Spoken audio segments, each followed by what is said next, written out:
Պարոն Մեծրոպյան, Ռուսաստանի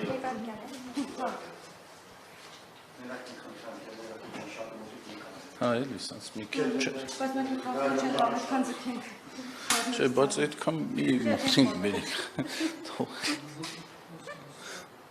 Պատրաստ եք։ Հա, մենք մի օր ենք կարող։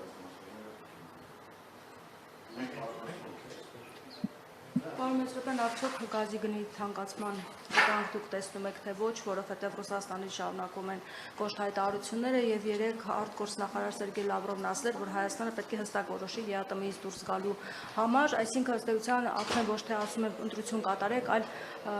դրել են, որպեսզի մենք արդեն իսկ որոշումը կատարենք, այսինքն հստակ հայտարարություն է հնչել։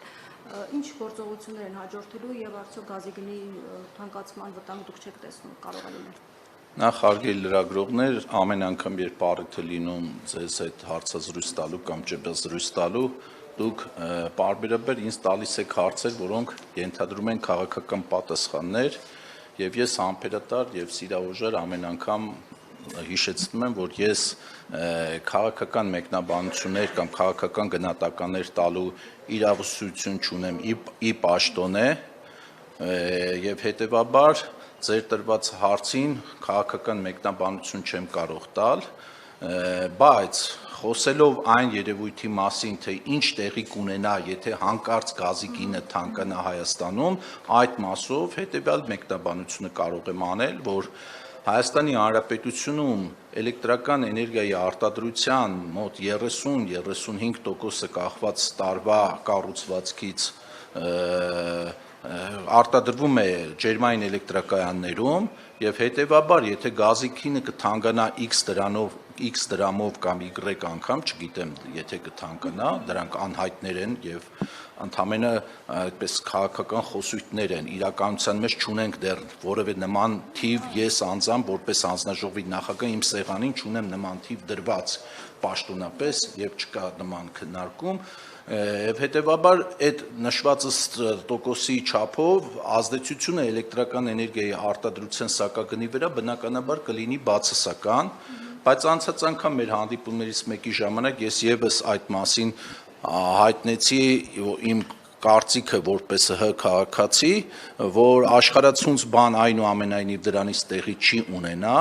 որովհետև արևային տեխնոլոգիաները վերականգնվող էներգետիկան այս տարիների ընթացքում մեր երկրում բավական բարեբախտաբար զարգացել է առաջանցիկ տեմպերով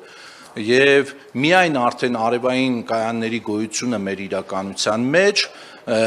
մեզ կապահովի 92, 93, 94 թվականների ծանր էներգետիկական կրիզիսի պատկերը ունենալուց Այո, անցումային փուլում եթե կլինի գազի թանկացում, որոշակի դժվարություններ ենթադրաբար կլինեն, բայց դա չի լինի այն ձեր չնայած դուք երևի այդքան ավելի երիտասարդ եք, այդ հովարային անջատումների տարիների այդ պատկերը չենք ունենա, այդ ծանր եւ խորը արդեն ասացի, որ անհետևանք դա չի կարող լինել, անցումային որոշակի դժվարություններ կլինեն, բայց դա չի լինի, այսպես ասած, որ օրերով, ժամերով ինչ որ հոսանքազրկումներ կունենանք, դրան գումարած մենք օրեր առաջ ազգային ժողովում ընդունվեց կուտակիչ կայանների մասին օրենքը, էներգետիկայի մասին օրենքի փոփոխություններ արվեց եւ շուտով Հայաստանի Հանրապետությունում արդեն այդ կուտակիչ կայանների կառուցման, ներդրման հնարավորությունը կլինի, որը եւս կգա իր հերթին լրացնելու եւ օգնելու այս խնդրի որոշակի մեղմանը։ Բացի դրանից տեսական եմ ասում, այնինչ որ ասում եմ որպես հայտարարություն, որպես պնդում չընդունեք խնդրում եմ, ենթադրենք դիցուք վաղը գազը թանկացրեցին, հա, Հայաստանին վաճառվող ռուսական գազը թանկացրեցին, պայմանագիրը եւ սակագները գործում են դեռևս մինչեւ 27 թվականի ավարտը, սկիզբը եւ հետեւաբար առաջիկա 6 ամիսներին շնորհակալություն։ Եվ հետեւաբար առաջիկա 6 ամիսների ընթացքում մենք այդպես ցնցումային բան չենք ունենա եւ ասեմ նաեւ եւս մեկ հանգամանք, որ անցած տարիների ընթացքում լրացուցիչ օգուտներ են ձևավորվել գազի համակարգում եւ այդ բավական մեծ գումար է, որը որ իհարկե դրա որոշողը ես չեմ, դա քաղաքական որոշման արդյունք պետք է լինի, անհրաժեշտության դեպքում կարող է այդ լրացուցիչ օգուտները ուղղվել եւս որոշակի ժամանակահատված գազի սակագնի մեղմանը, որպեսզի մեր կենցաղային սպառողները տես ծանր ինչ որ ռեժիմների կամ ծանր սոցիալական վիճակի մեջ չհայտնվեն, մինչև արդեն այդ ընթացքում ենթադրում եմ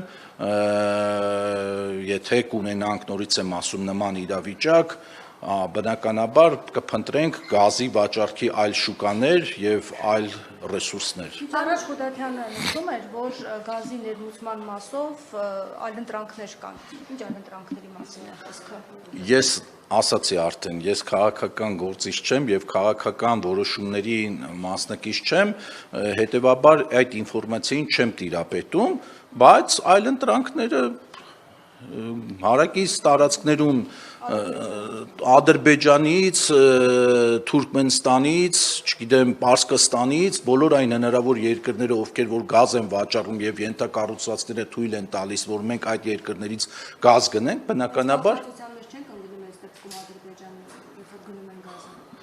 Ես նման հայտարարություն չեմ կարող անել, նորից եմ կրկնում, ինձ հարցրեք, ինչու է գազի կալորիականությունը պայմանագրում 7900 կալորիա, բայց փաստացի տարվա վերջում 8300 կալորիա դառնում եւ ինչպես է դա ազդում գազի սակագնի վրա։ Ինչու է Աջան Այս առումով որ կախվածություն կարող է առաջանալ։ Հարգելի լրագրող, ես որպես Հայաստանի Հանրապետության քաղաքացի, թե ձեր պես, թե մնացած մյուս հանրապետության քաղաքացիների պես ունեմ բազմաթիվ մտահոգություններ, բայց ես արդեն պատասխանեցի ձեր հարցին։ Այսինքն դուք չեք բացառում, որ մինչև այդ պայմանագրի ժամկետի ավարտը հնարավոր են որոշակի փոփոխություններ սակագնի։ Եթե նման առաջարկությամբ հանդես չի գալիս Գազպրոմ Արմենիա ընկերությունը, հետևաբար մենք մեր սեփական նախաձեռնությամբ բնականաբար գազի թանկացման առաջարկով հանդես չենք գա։ Այսինքն տեսականորեն հնարավոր է դա, որ իրենք առաջարկով հանդես գան եւ բավարարվի այդ Տեսականորեն հնարավոր է, որ ես հենց հիմա այստեղ, երբ որ ձեզ հարցած ճեպազրույց եմ տալիս, հենց հիմա պաշտոնապես կարող է ստացվել նման առաջարկ Ռուսաստանի Դաշնությունից կամ Գազպրոմ Արմենիա ընկերությունից, բայց այս պահին որևէ նման առաջարկ չկա եւ հետեւաբար բոլոր մեր խոսակցությունները մնում են ենթադրությունների դաշտում։ Շատ գյուղական բնակավայրերում հատկապես հրաժարվում են գազից եւ օգտագործում են արևային էներգիան։ Ունեք նման վիճակագրություն։ Այո, դա վաղուց արդեն մեծ պրակտիկա է մեր կյանքում եւ բոլոր այն բնակավայրերում, որտեղ որ քաղաքացիների համար հասանելի է եղել այդ տեխնոլոգիաները, բնականաբար նրանք օգտվել են այդ հնարավորությունից, ասեմ ավելին եւ այդ արևային տեխնոլոգիաները վերջին տարիներին բերեցին նրան, որ իսկապես գազի սպառման ծավալները կենցաղային մակարդակում որոշակի նվազման զսպման միտումներ ունեին որոշակի բնակավայրերում,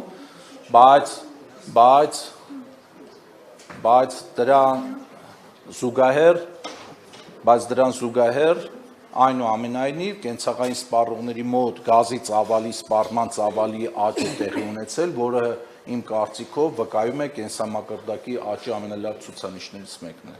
Եվ մոդուլային ատոմակայանների մասով կան հստակեցումներ, թե ոչ։ Այս պահին կա այն ինչ որ կա, ինչի մասին որ մշտապես ես էլ եմ խոսել եւ ձեզ էլ դուք էլ ունեք այդ ինֆորմացիան, նոր բան չեմ տիրապետում։ Դե որտեվ դա ոլորտի քաղաքականության իրականացնողը ՏԿ-ն նախարարությունն է իդեմս նախարարի, բնականաբար իր ինֆորմացիան այդ մասով ավելի շատ է եւ ավելի հստակ է։ Ես այդ խոսակցություններին գործնական մասնակցություն կունենամ այն ժամանակ, երբ որ կորոշվի այս կամ այն տիպի ատոմակայանը եւ արդեն հանձնաժողովի գործառույթը կլինի այս կամ այն տիպի ատոմակայանի սակագինը հաշվելը։